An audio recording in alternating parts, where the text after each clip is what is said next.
This lesson we're going to be applying a custom Fibonacci sequence to the content within our Google spreadsheet.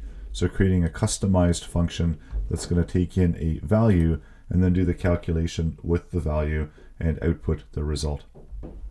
This example, we're going to be taking some data that's contained within the sheet and applying the Fibonacci sequence to it. So go ahead and create a sheet, and we're going to set some numbers. And the way that it works is it's going to take the function is going to return the sum of the two previous numbers in the sequence to generate the next number. So let's go ahead and create the script for this, and setting up a function, and then we're going to call to this function.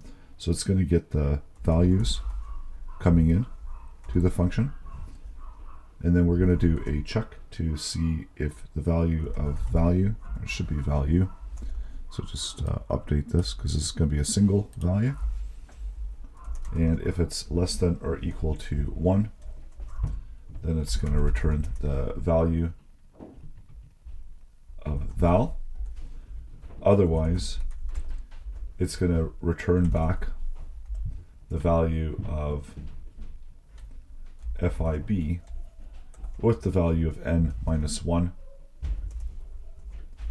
and then increment it by FIB and have the value of val minus 2.